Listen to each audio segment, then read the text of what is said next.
In this presentation, I'm going to be talking about the international trade theory. The first theory is mercantilism. Mercantilism is a economic system that measures a country's wealth by the amount of surplus that they have, such as gold. This theory was very popular in England during the mid-16th century. The main tenet of mercantilism was that it was in a country's best interest to maintain a trade surplus, to export more than it imported. By doing so, a country would accumulate more gold and silver and consequently increase its national wealth.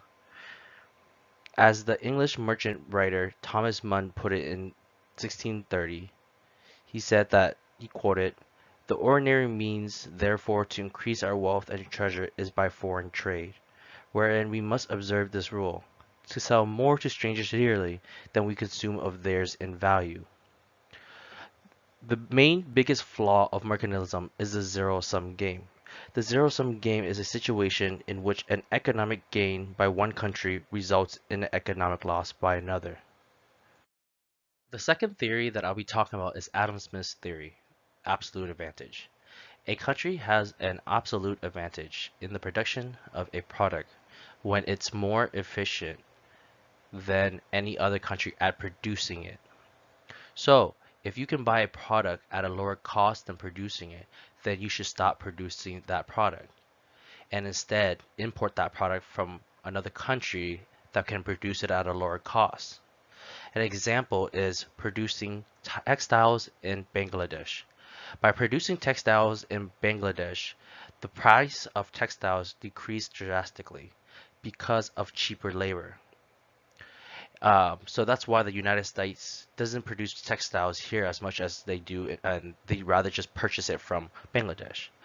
Another example is buying aircraft from the United States, because the United States can produce the aircraft at a lower cost because of a bigger,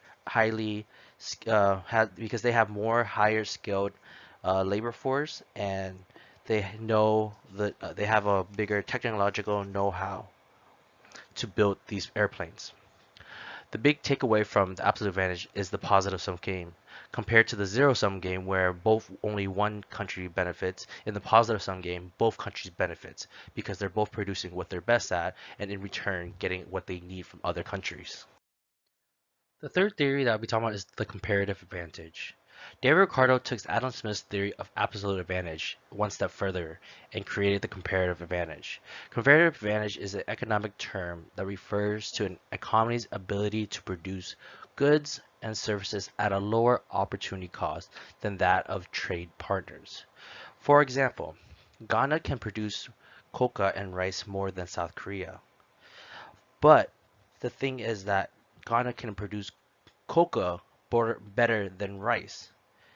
Although that they can produce both products more better than South Korea, Ghana should pay more attention to producing more coca because they can produce more coca with the least amount of resources.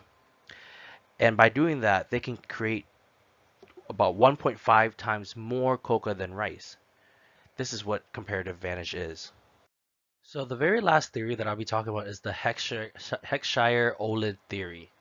This theory was created by Swedish economists L.I. Heckscher and Bertil Ohlin.